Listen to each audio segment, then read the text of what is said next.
Okay, it's going to be in Francis. Okay, tell me exactly what happened.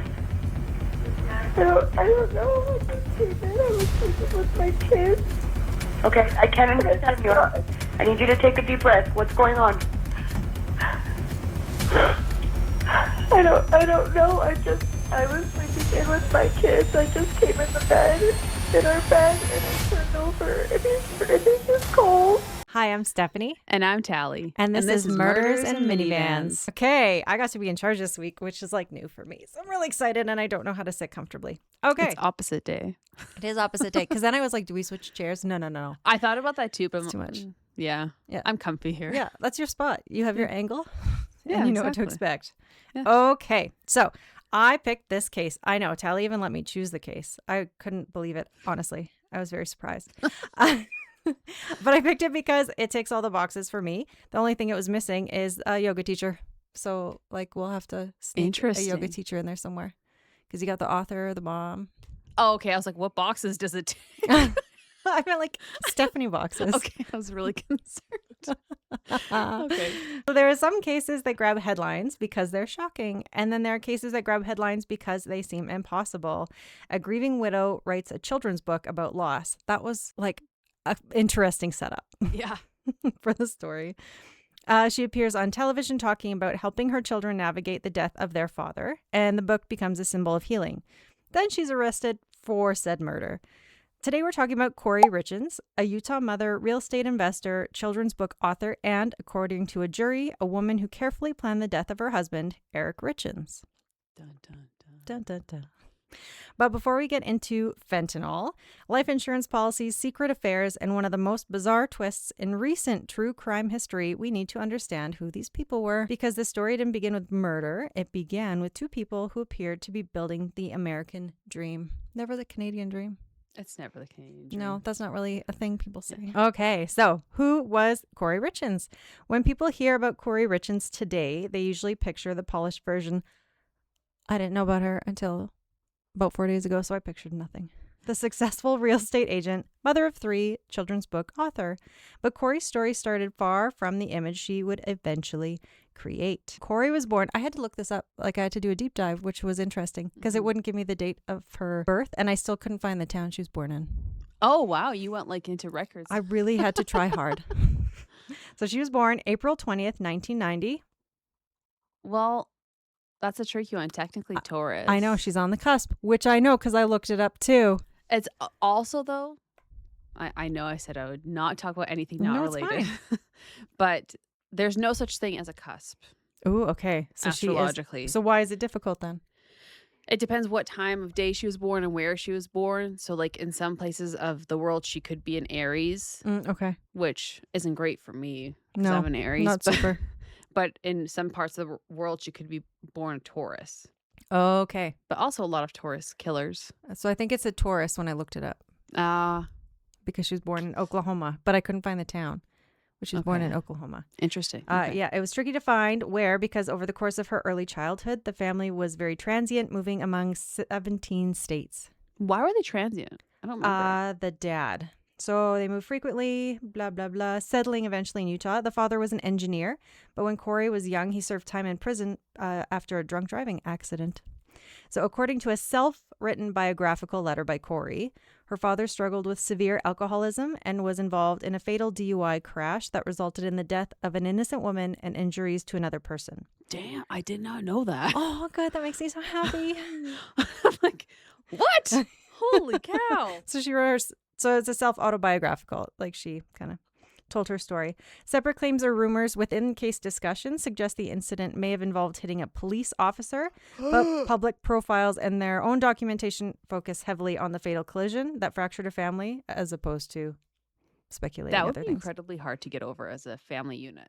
Oh, yeah, definitely. Like the dad, the like patriarch of the family committing a DUI Mm-hmm. and a police officer Mhm. and then serving time in prison. Mhm.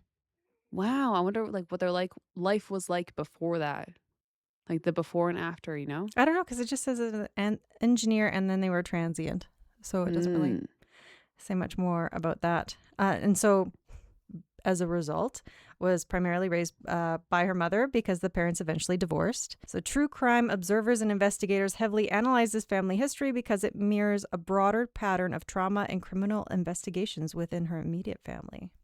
There's more criminal investigations? Yeah. I know. This makes me so happy. Oh my God. I hope you're not kidding. No.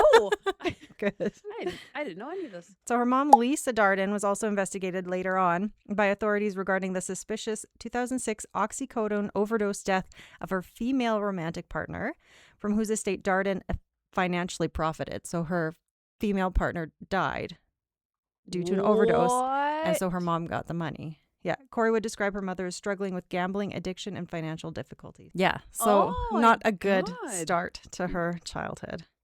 So money was, but even though she got this money, her childhood was often financially tight, and there was not a lot of stability. Yeah. Oh, holy shit. Mm-hmm. So wait, that happened In her childhood. The mom with her female companion and the oxycodone overdose. Mhm. That happened when she was a child. Yeah. Oof, that's a rough. Because she was born in 1990, and this was 2006. Wow. So, yeah. Wow. Wowie wow. I had no idea. Yeah. So, because it's one of those recurring themes in her life that look on the outside, maybe things are going fine, but on the inside, not fine. So, Kouri desperately wanted something different. She wanted security, financial success, and a stable family. She wanted the kind of life where she felt like she missed growing up. And for a while, it looks like she found that, but she didn't. So, we'll talk about Eric. So, Eric Richins, her not anymore husband. Because in this high-profile murder cases, the victim can become secondary to the person accused of the crime. So Eric Richins was a businessman, contractor, husband, and father. Friends and family describe him as practical, hardworking, and deeply devoted to his children, which I feel like that comes up a lot in true crime stories. That they're all deeply devoted? Yeah, all the victims, they're just nice people. Yeah. It's never like, the asshole got his due. No. I also think, like, if something happens to you, like, nobody's ever going to be like... He was kind of a dickhead, though. Sometimes. It depends how close you are to the people. Yeah, that's why I like those reels all the time when they're like, don't say I lit up a room. No. Don't lie to everybody knows. I shared that meme to my story once when it was like, I don't light up a room, I make it dark. Yeah. And I got so many messages from like all of my like parents, friends, and in-laws friends, and people were like, are you okay? Well, now I'm not. Yeah. Jeez. So he grew up in Utah and came from a family with strong roots in the area. Unlike Kouri's often unstable upbringing, Eric's life appeared much more grounded. He built a successful masonry business and developed a reputation as someone who was financially cautious. He wasn't flashy or impulsive. He was the type of person who thought carefully before making major financial decisions. Family members would later describe him as protective, not only of his children, but also his family's finances. Interesting. So, yeah, very responsible. Could not be me. No. When Kouri and Eric married, they seemed like a success story. They settled in Utah, had 3 sons, built businesses, and invested in real estate. So to outsiders, they appeared to have it all: the beautiful home, growing family, financial success, and by all accounts, a bright future. For years, that's largely what people saw. But beneath that image, cracks were beginning to form. According to testimony presented during the trial, Kouri had become heavily involved in real estate investing and house flipping. She was ambitious, driven, always looking for the next opportunity. At first, that ambition may have seemed like a strength, but prosecutors would later argue it evolved into something much riskier. Do you know anything about her investments and stuff? Oh, yeah. Lame. Sorry. That was like the meat of the Dateline episode. Oh, okay. Mm-hmm. Yeah. So as Kouri expanded her investment, she also accumulated significant debt. By the time of Eric's death, prosecutors said she owed more than $2 million. Jesus. Well, that's one. Like On one. there's like one. there's like credit card? 2.9. No, there's a few varying accounts, but at least 2 million is. That makes me want to puke. I know. I don't even know how you could get into. Well, I found out later, but at first I'm Yeah. like, what bullshit. But That's then when they insane. broke it down, I'm like, oh, okay, that makes It's like more when sense. people go to like medical school and they share their like loan amount. I'm like, oh my God. Yeah, it doesn't seem real. You're like, I don't think money's real. Yeah. So, according to the trial testimony, Eric wasn't always aware of the extent of the financial decisions. One incident in particular became a major point of discussion. So, Kouri's allegedly purchased a multi-million-dollar property without Eric's knowledge, which seemed ridiculous to me at the time, because how do you buy something so big without your spouse knowing? But so this one, Kouri was able to purchase multi-million-dollar properties without her husband's knowledge, and later against his explicit wishes, by engaging in a complex web of forgery, financial fraud, and corporate insulation. I had to look these up. I didn't know what they meant. So forensic accountant testimony and court records revealed that her real estate scheme relied on 4 methods. So it was forged power of attorney and stolen equity. From Eric? I'm going to break it down. So Oh. I'm going to give you the list and I'll tell you each example. Okay. Separate corporate entities. So stuff was split. Stealing directly from Eric's businesses and fabricated records and hard money loans. So the forged power of attorney, Kouri used fraudulent power of attorney to forge Eric's signature on things, which I thought there'd be higher security there. So she secretly secured a $250,000 home equity line of credit against Eric's premarital home.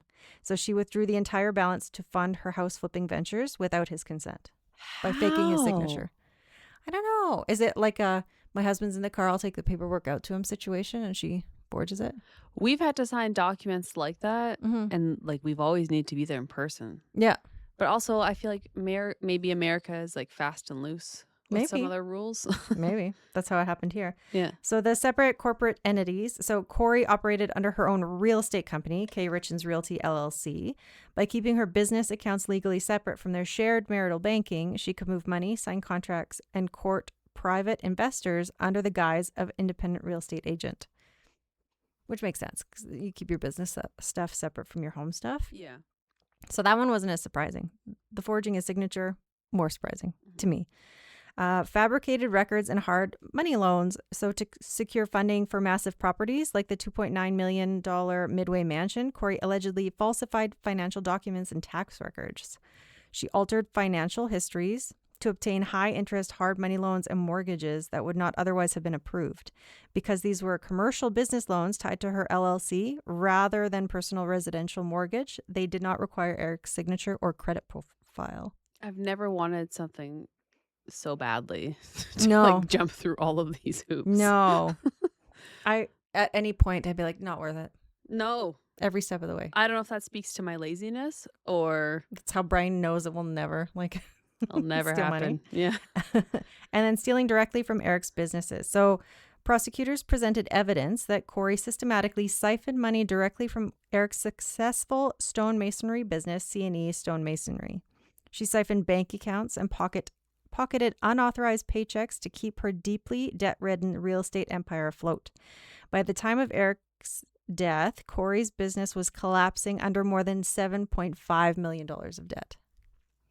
Oh my God. It's bonkers. Ugh. So while Kouri hid her initial real estate purchases, Eric eventually discovered the fraudulent $250,000 HELOC loan. He subsequently confronted her, cut off her access to his credit, and secretly changed his estate and life insurance to remove her as a beneficiary, a fact that Kouri did not know until after his murder. So this is an important. Okay. So last episode, Yeah. Stephanie was very passionate about leaving an abusive home. Yes. This is one of my pain points specifically.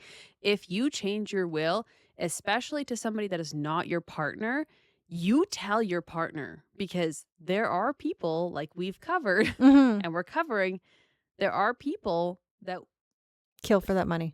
do think about killing you. Mm-hmm. And so if you die and then they get their will, it's not like what did you die for, but still like it could have prevented something. Yeah. Or they would have went another route or whatever. Like always share that fact. But I feel like if Always. you're changing it from the person you're married, maybe get divorced, For sure. because obviously you don't Probably trust them. step one, but like, and I mean that, man, maybe there's your conversation starter. Honey, you're no longer the beneficiary of my will because I don't like you anymore. Yeah. I'm Done. pretty sure You bad can things are take happening. that clip for free and you can show your spouse that.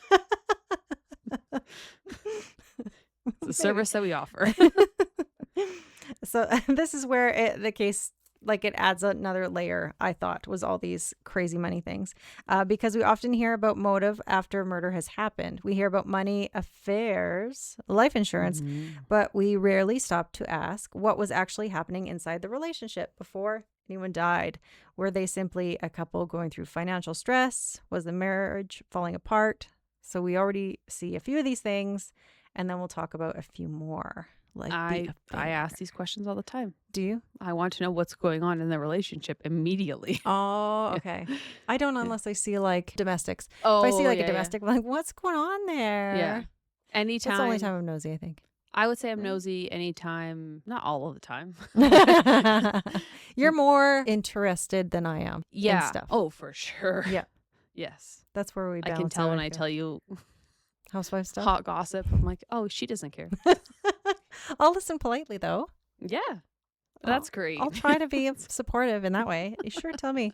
Don't tell anyone. I was never going to tell anybody. No. But if it makes you feel better to tell me not to tell anyone, go ahead. By the time investigators began looking closely at Kouri Richins, they uncovered several factors that the prosecutors believed pointed toward motive. So there's money.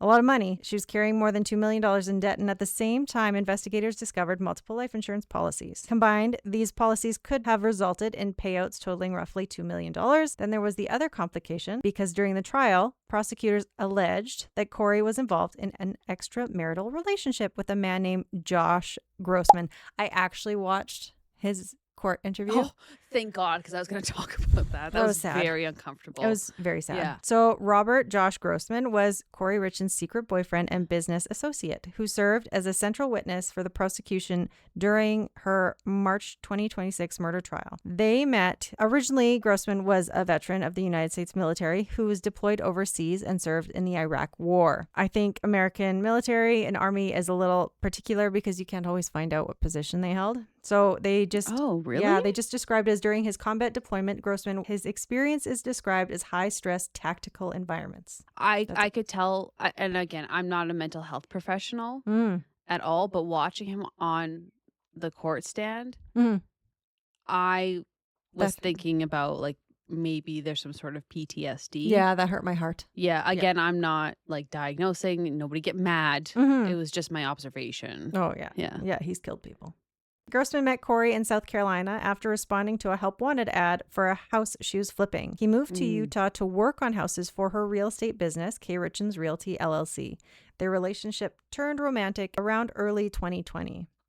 So pretty quickly, Kouri heavily subsidized Grossman's lifestyle using money from her business, which prosecutors proved was stolen from Eric's masonry company. That takes balls. Steal money from your husband to pay for your lover.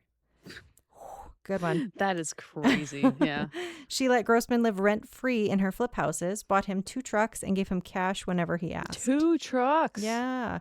I could see though letting him live in the flip houses. Yeah. Because I've heard of that before. Like there are certain tax things you need to do. Used to in Canada, it might have changed now. But when you flip houses, you have to live in them for so long. Yeah, yeah. So Otherwise, I you have can to pay see- like capital gains. Yes. Yeah. And so I could see doing that. So that one wasn't as surprising. The trucks one, you're like, you don't need to. No. No. And then just giving him cash. But how often did he ask? I am not the breadwinner, but I barely was I know. okay with Brian getting 1 truck. Yeah. Yeah. That's fair. She's like, oh, you can have 2. Yeah. Wow. No. Holy moly. Baller. Yeah. During the trial, prosecutors presented a massive archive of text messages between the two that heavily damaged Kouri's defense. So in December 2021, Kouri texted Grossman, "We both know this love triangle can't go on forever. I can't expect you to sit around for the day the trigger gets pulled." Interesting choice of words. Jeez, I didn't know she said that. Yeah. She has a few good ones. On February 15th, 2022, just weeks before Eric's murder, Kouri texted him, "If I was divorced right now and asked you to marry me tomorrow, you would?" Grossman texted back, "Yes, in love with you," in all caps. "Of course I would." Around the same time, Kouri texted Grossman, "If he could just go away and you could just be here, life would be so perfect. I love you." Ick. I know. Grossman's testimony directly overlapped with the dates Kouri alleged attempted to and ultimately did kill Eric. So, weeks before Eric's first poisoning, there were multiple poisonings here before he was eventually murdered. There were multiple attempts. So, a week before his first poisoning, Kouri texted Grossman asking if he had ever done hard drugs besides marijuana and how recently. She texted him. Yeah, she asking texted that? Grossman. I think she was looking for like side effects. Oh, sorry. I thought she texted her husband. Like, shouldn't you know this? No, no. And then Grossman confirmed that he and Kouri had spent Valentine's Day together. That same night, Kouri served Eric a laced dinner that left him violently ill. So she met up on Valentine's Day with her lover. Yeah, after she had poisoned her husband. But he didn't die this time. No, Poor because guy. that was at the chicken sandwich. Yeah. Yeah. That one, because he had like, Bad stomach pains. yeah, and he was like texting his friends about it. Yeah. And they made jokes. Yeah, I didn't see the text messages, but I heard about it. Dateline, baby. I only have so much time. Also, I don't like being so sad. You like scary things. I do. The day of the murder, March 4th, 2022, Grossman testified that he and Kouri had planned a brunch date for March 4th to celebrate her closing on the Midway mansion. Mm-hmm. Eric died in the early hours of that same morning. He died on the day that she closed on the mansion? Like that morning. So she poisoned him the night before with a Yeah. Moscow Mule. Yeah. And then she'd planned lunch date for the next day. Bad human. Bad human. Yeah. So on the witness stand, Grossman broke down in tears, buried his head in his hands, and was briefly granted a court recess to collect himself. He testified that during the affair, he genuinely believed Eric's death was a tragic accident. Upon her arrest, Grossman stated he was overwhelmed with guilt, sorrow over my wrongdoings, and infidelity. He was never implicated or charged in connection to Eric's murder. Oh, I felt so bad for him. I did feel bad for him. Yeah. Especially because he started to break down when they were asking him if he'd ever, after Kouri's text messages, if he'd ever killed anybody and how it made him feel. That's when he broke down. It's a shitty thing to say. I know so. that they have to do that, but it's a shitty thing to ask a veteran. Like, yeah, come I think on. so too. Yeah. And if they don't remember, they do now. So Mhm. thanks for that. Now, it's important to be clear here. There was never any evidence that Josh Grossman participated in Eric's death or knew about any plan to harm him. The affair itself isn't a crime. Instead, prosecutors used it as part of a larger picture. They argued that Kouri was envisioning a future that no longer included her husband, a future that would be easier to achieve with insurance money and without obstacles they claimed Eric presented. Was the affair the reason Eric died? I doubt it. But people have affairs every day without committing murder. They're just shitty people.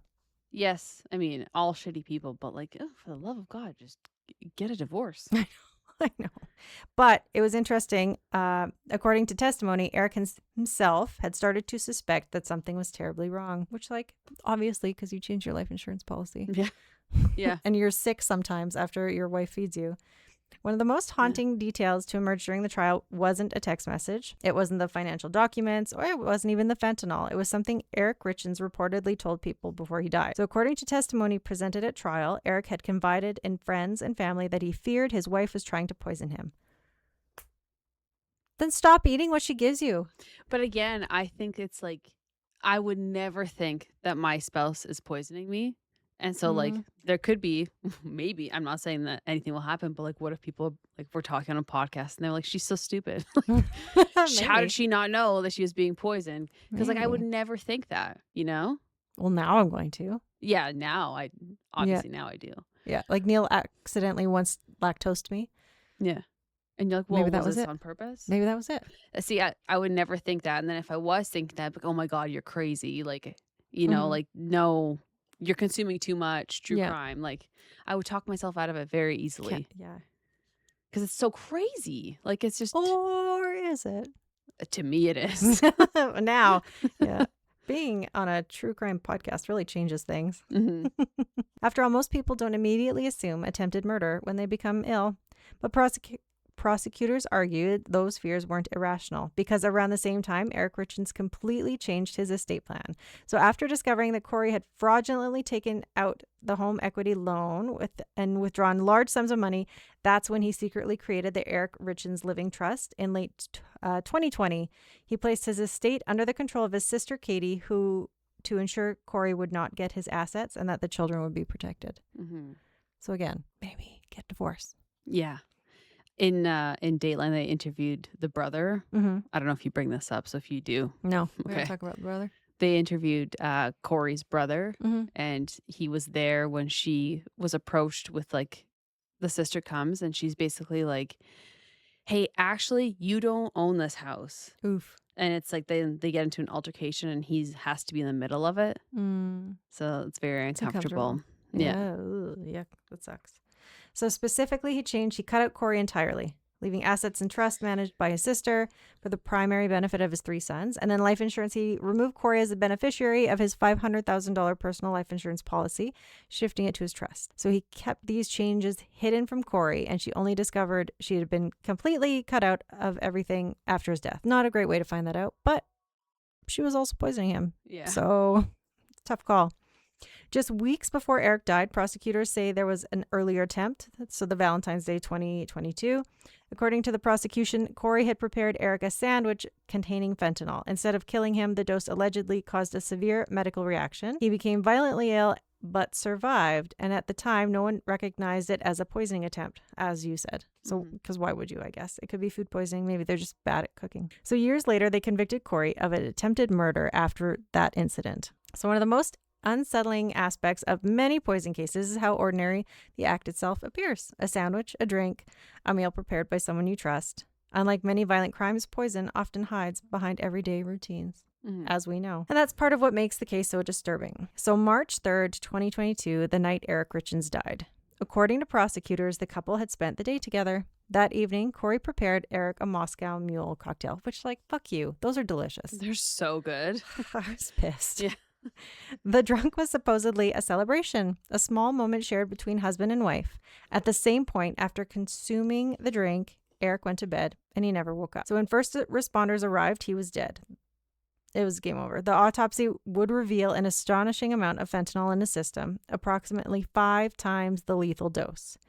So for investigators, the question was obvious. How did it get there? And the answer was directed right at Kouri. So at trial, a witness testified that he had sold fentanyl pills to her weeks before Eric's death. So like her drug dealer flopped even. So that's kind of funny, actually. They recovered internet searches allegedly conducted from Kouri's devices. Among them, what is the lethal dose of fentanyl? 3 prisons for the wealthy in the United States. Isn't that great? Like you already know your toast. I know. Also, what's a luxury prison? Well, it's for rich people. We'll never understand. No, and there's no way. Like, if anything, they just maybe keep you away from others. Like, I'm pretty sure Diddy is not in like a luxury prison. Maybe. I don't think so. Let us know. I think he's in like New Jersey, like Newark or whatever. Like he's somewhere there. It's just a regular prison. Yeah. Like there's people that were just in jail with him that were not famous. It's like, I don't think a luxury. I'm gonna Google this. Yeah, look it up after. Let me know. I'm curious. I kind of think it is. The prosecution argued these searches demonstrate planning and consciousness of guilt. I agree. Yeah. Innocent people don't look up for luxury prisons, except you. Unless you run a podcast. Yeah. Or what the lethal dose of fentanyl is. Hard to say. But from the moment forward, investigators began looking at Eric's death not as a tragic accident, but as a homicide. Yeah. So as detectives dug deeper into the Richins' marriage, they began uncovering information that painted a troubling picture. The financial records, insurance policies, property purchases, estate documents, and allegations of forgery. Prosecutors claim Kouri had attempted to alter aspects of Eric's estate planning without his knowledge, which, like, that's shitty too. Investigators also focused heavily on the insurance policies. According to the state's theory, these policies represented a potential financial windfall. Combined with mounting debt, I know, prosecutors argued they created a powerful financial motive. The defense saw things differently, as they would, because they're the defense. They argued investigators had decided Kouri was guilty early on and interpreted every piece of evidence through that lens. No. Yeah, I disagree. No. Yeah. She looked up how much poison she needed to kill her husband. Yeah, I would never Google that. No. I mean, like, we have a true crime podcast, but like I would even Google like how much fentanyl does it take to kill a person? But even still, you could say like I have a true crime podcast. Yeah. Or you could like look up other true crime podcast episodes where you know someone died of fentanyl and just like. Yeah. You're not just like a realtor looking it up. Yeah. It checks out. Yeah. So defense attorneys suggested Eric had experience obtaining pain medication and challenged aspects of the state's narrative. Nah. The battle lines were drawn and eventually the case headed towards trial. So if the case had ended there, this is where I think it gets entertaining to me. It still would have been a significant murder investigation, but then something happened that transformed it into the international true crime obsession. In March of 2023, so about a year after, while the investigation was still ongoing, Kouri published a children's book. The title was Are You With Me? What a horrible human being. I know they showed pages of the book though, like on Dateline, and it seemed like a I think I saw a clip of it like quickly on Amazon. yeah I think I remember seeing this. yeah like it was a very like it seemed like a nice book for grieving children For what it is. Yeah. Yeah. The book was dedicated to her 3 sons. It focused on helping children cope with the loss of a parent. The story follows a child wondering whether a deceased father is still present during important moments. So birthdays, Christmas, first day of school, which like that, so sad. that chokes me up. Yeah. The message was one of comfort and healing. Kouri promoted the book publicly. So she appeared on television interviews, Good Things Utah. So it's a lifestyle and morning talk show broadcast on ABC4 in Salt Lake City. Because I was wondering if she was like on the Kelly Clarkson show or anything like that. She wasn't. It was small local stuff. Does Kelly Clarkson still have a show? I have no idea. Okay. I know Ellen doesn't anymore, and I don't think Oprah does anymore. But Oprah has like a broadcasting company, so she Yeah. can do whatever she wants. Named Harpo. Oh, yeah. I saw that. Yeah, you're right. I remember it's come back. Mhm. So she did that interview on April 6, 2023, just weeks before she was arrested and charged for her husband's murder. During the segment, she was interviewed by host Dina Manzanares, presenting herself as a grieving widow, trying to help her 3 sons cope with the unexpected loss of their father. She spoke about grief. She discussed helping children navigate unimaginable loss. To the public, she appeared to be a grieving widow, trying to help her children move forward, but then 2 months later, she was arrested. Prosecutors would later argue that the public image was a facade, a carefully constructed performance designed to hide the truth. Whether it's fair or not, it's impossible to ignore the irony. It's hilarious. It's insane. Yeah, a woman So accused of bold. causing devastating loss, writing a book about surviving one. She made it. She did. There would be no book without her murder. It's very interesting too. Yeah. So the trial began in 2026, so very recent, and quickly became one of the most closely watched criminal proceedings in Utah. The prosecution presented a straightforward theory. Kouri Richins wanted out of her marriage. She was drowning in debt, had life insurance policies on her husband, and was involved in another relationship. She decided murder was the solution. How's that the answer to a problem?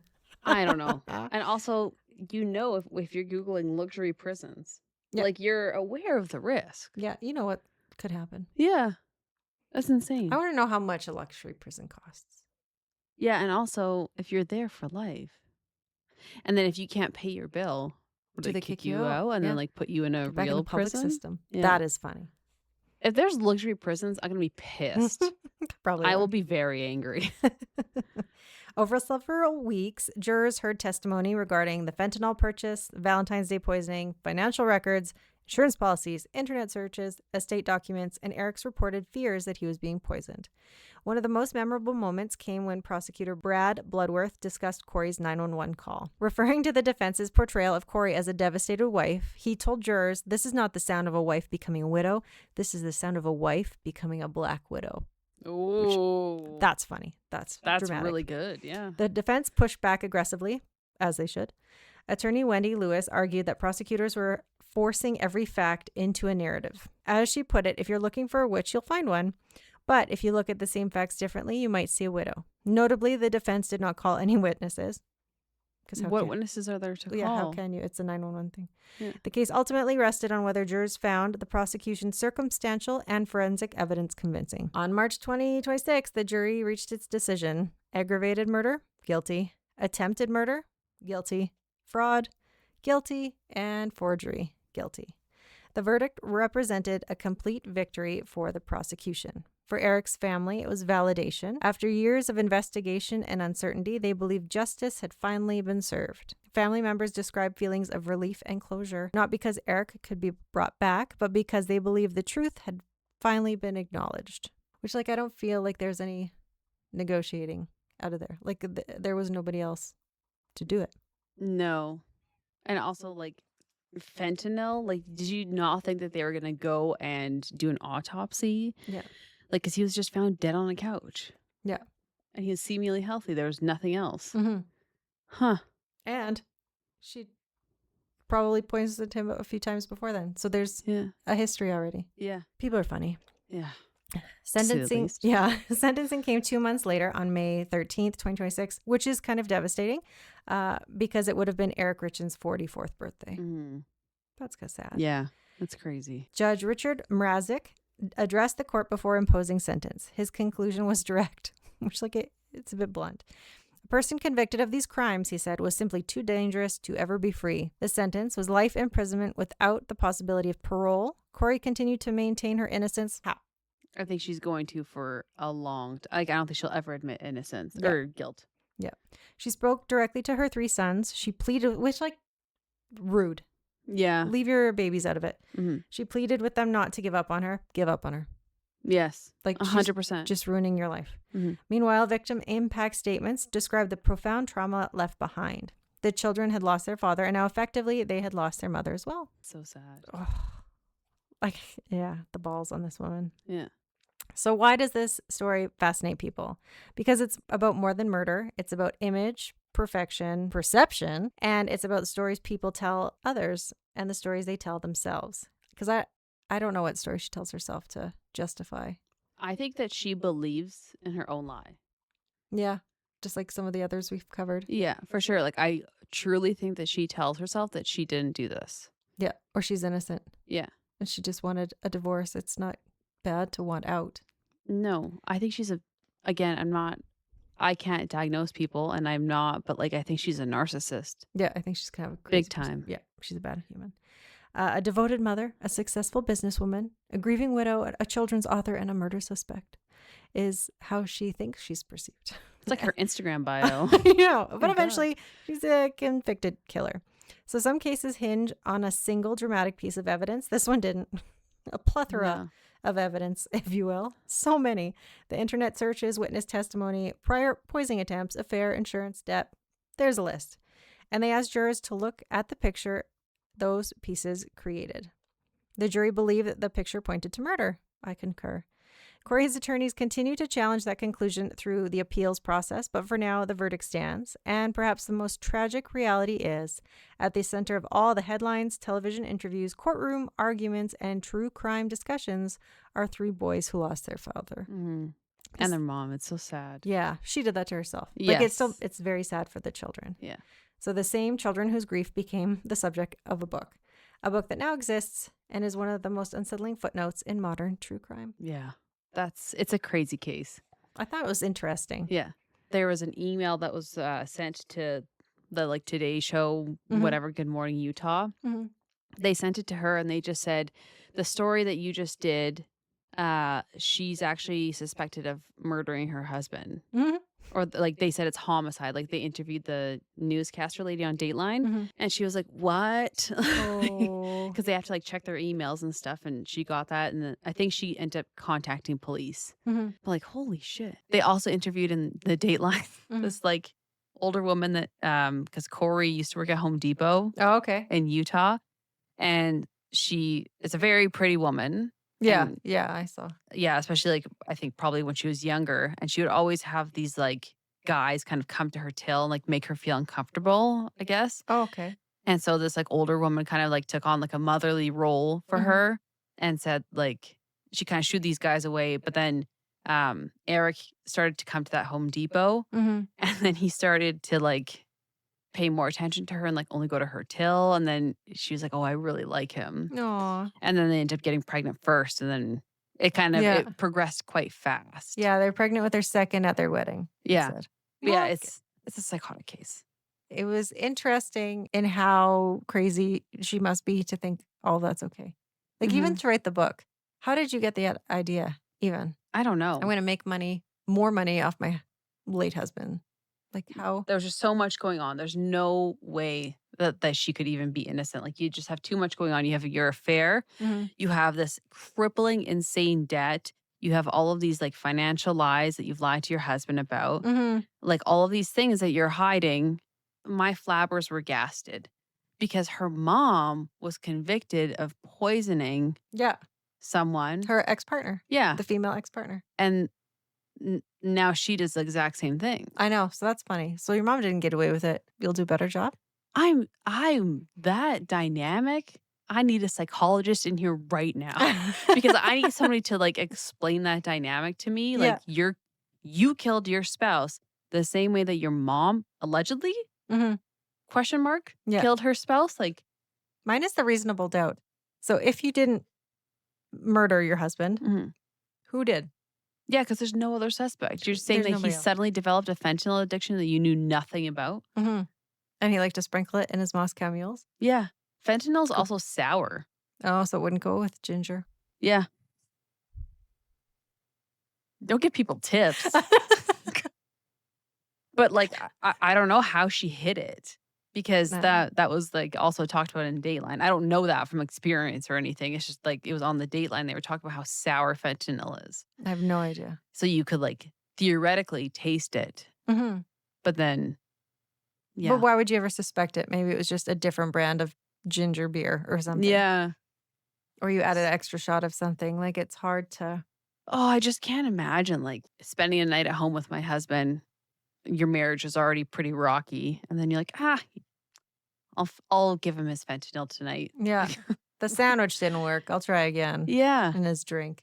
You had so many close calls. And to me, that also proves like if you see your spouse getting sick in that moment, you're not like, okay, oh, I feel so bad. Like they're getting sick. Okay, like this was like the wrong thing to do. I don't know what I was thinking. Like you had those moments to stop, but you didn't. You just kept doing it. Maybe that's why she did in the evenings, hoping he would die in his sleep so she wouldn't have to see him die. Maybe, but still. Still bad. Yeah, Yeah. he's still dying at home. You're still there. Yeah, because Your kid's around. she was Your in like, children. did you listen to the 911 call? I listened to a part of it and I was Yeah. too sad, so I stopped. She was in like, she called and she said she fell asleep in her kids' rooms or whatever. And then she went downstairs and then she found him on the couch or something. Yeah, so she hid in the room with her kids. Yeah. So she wouldn't have to witness her husband dying. Bad God. human. The father of your children. Mhm. Yeah. It's And he was the it's nice senseless. guy. Yeah. He was so nice. Like everybody loved him. But yeah, and he built a successful business and was a great dad. And my God, clearly patient with her. Because, like, what a psychopath. Yeah. Jeez. Sorry for ruining your day. Bye. Bye.